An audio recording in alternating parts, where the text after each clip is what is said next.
One of the principles underlining the Kensett Paris MA programs is that you don't need French. Mm-hmm. You can study in Canterbury and Paris without necessarily having any French at all. It turns out that quite a few of you do have some French at least, but I think we do have some students who have no French. And do you think that principle is valid and applicable? I'm glad the courses are in English because my French is really lousy. So, but even though I cannot speak French, I can still experience Paris because the courses are in English and it is situated in Paris. Yes. I think so. All of our teaching, including during the Paris term, is in English. Yes. Yeah, very well. But I think you attended French classes during the first term in Canterbury? Yes. For the preparatory, the university offered the opportunity to learn French. And in spring term, the university introduced a private tutor who can offer the French lessons. So that's good, because so you were taking free language classes before you came here? Yes. And you've continued with a private tutor. That's right. Who was introduced to you by Kensett Paris. Yes. And have you been enjoying that? Yes, I have been. My French is not perfect, but I have improved my French since I came here. And I have taken the DELF, which is the French exam, and I'm waiting for the results. That's good. And do you think that students who do not have any French are enjoying the program and finding it academically viable? Absolutely. I think it was the main reason I chose the program was that I got to study, I got to move to Paris and study but in English, because I knew I really wanted to improve French, but I knew I wasn't good enough at French to ever be able to study through it, especially this year. But I think it's been wonderful. It's been great to be able to read French authors in English in Paris. It's just been a wonderful experience. Well, we don't have a library really. We have a library in which you can work at Reed Hall, but we don't have an academic library on this site. Exactly. And so how have you managed for libraries in Paris? What have you been doing, Catherine?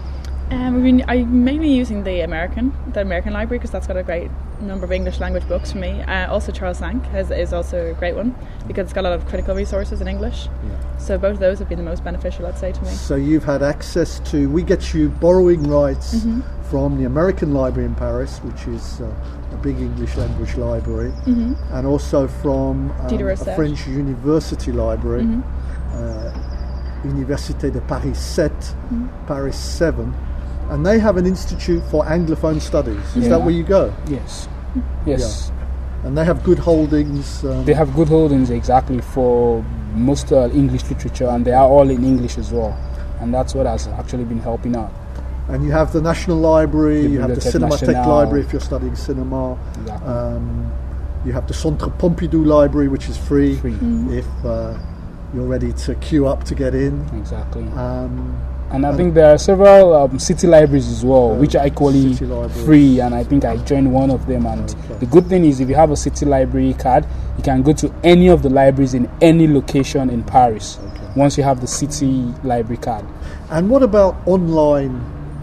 The online library facilities. It's about the same thing, especially at the American Library in Paris. The moment the school, University of Kensett Paris option gave us the rights and we got our cards, it gives us access to the library, to the online library access as well, and online material search as well in the library.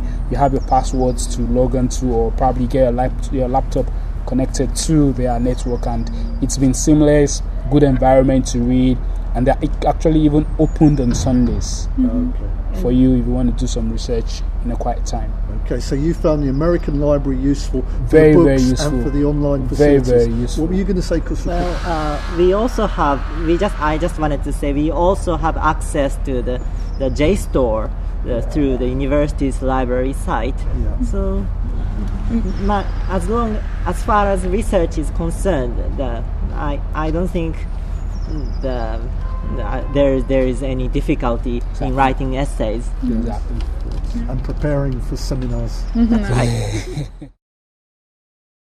You got training during the term in Canterbury that prepared you supposedly for the term in Paris. Absolutely, yeah. So even apart from training, actually, probably maybe thanks to Professor Reed and Rosie Jones as well. Apart from the trainings, they actually went out of their way to organize night outs just to probably get us together as a family, coming to Paris, giving us their own personal experiences from the previous year, and we were done at specific intervals in the autumn term that were kind of strategic and kind of morale boosting sort of outings for us in Canterbury, and I think I really appreciated that personally. Well, that's very good of you to say that, Mohiz. It's true, we try and make sure that all the students know each other. Exactly. And we deal with any worries and do provide you with information and warnings about things you need to be careful of when you get to the big city, and all of that in Canterbury before you come here. Exactly.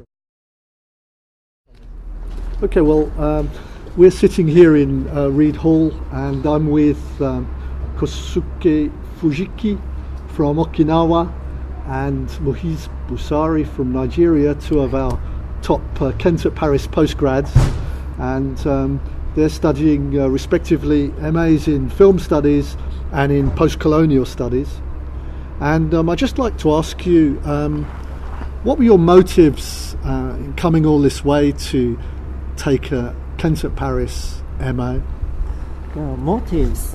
Well, when I applied to this university, I thought it will be very nice to study in two cities in 1 year, because in UK it's really convenient that we can achieve a MA in 1 year, because in Japan it takes 2 years. And also I was really fascinated by the idea that we can study in Canterbury as well as in Paris. Excellent. So you felt it was economical and efficient to do an MA in 1 year? That's right, and also in terms of experience. And good experience being able to study in two European cities. That's right. Canterbury and Paris. Yes. That's interesting. What about you, Mohiz? Yeah, well, for me, actually, the primary motive is probably to be able to improve my French, because I've actually been a student interested in the French language from Nigeria.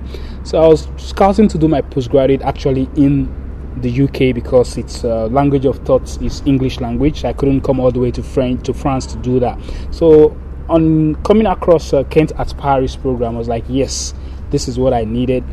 2 cities, 1 French, 1 English. I'll be taught in English both ways, but then I'll get to see Europe and I'll get to achieve my master's. So it's like killing 2 birds with a stone, improving my French and in the long run getting my MA degree.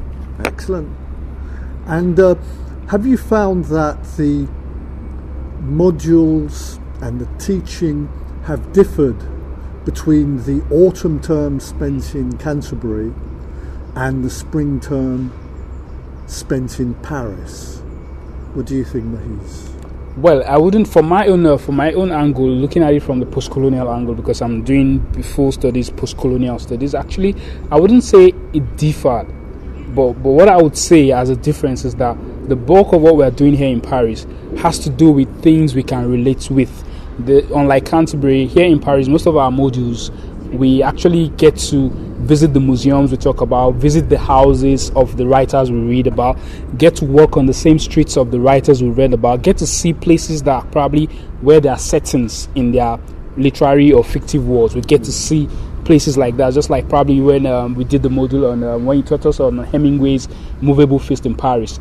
I was able to identify with Place Saint-Michel, Shakespeare and Company, and several other places which Hemingway and several other great writers actually probably walked on the same street or sat or wrote from the same cafes. Okay. So that's probably the difference, that what we get in class, we equally get to experience real time on the streets here in Paris. Okay, so the texts you're studying here in Paris seem to you to be relevant to the experience of living in Paris. Exactly. And you get to visit relevant same places associated with the text Exactly. you're So it studying. gives it like more like a comprehensive feel or a comprehensive apprehension of what we've been learning.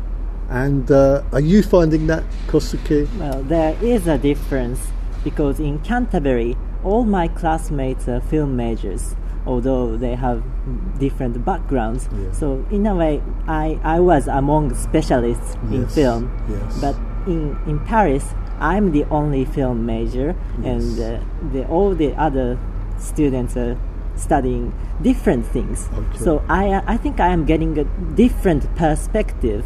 Right. Yes. And so this year, because you're the only person majoring in film, Yes. you're finding yourself, when you're in Paris, surrounded by students who are coming into the film module but with an interest in literary and other topics. Yes.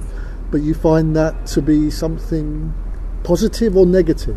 Positive, definitely, because I don't understand film in terms of literature, Yes. or I don't understand film in terms of post-colonialism. Yeah. So but studying among those students with different backgrounds, I can understand better.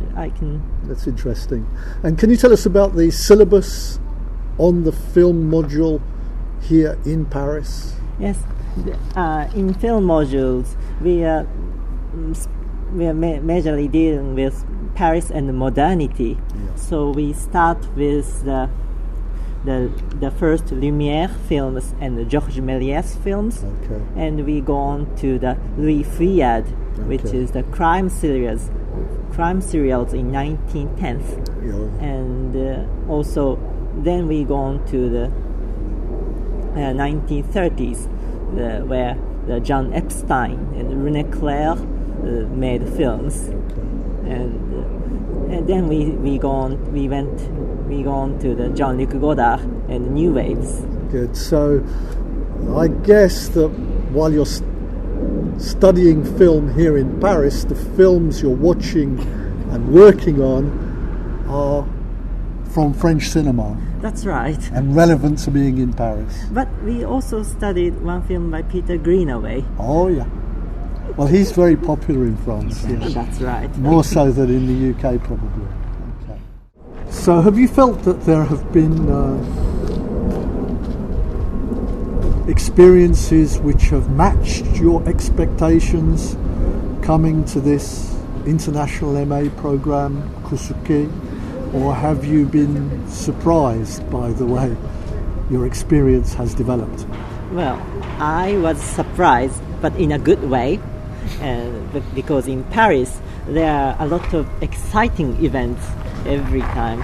So, for example, there are conferences, expositions, and there are many screenings of old films at the Cinematheque. Mm-hmm. So, it's very stimulating to live in Paris and study in Paris. And on the other hand, in Canterbury, it is a very quiet town, so which is not too bad.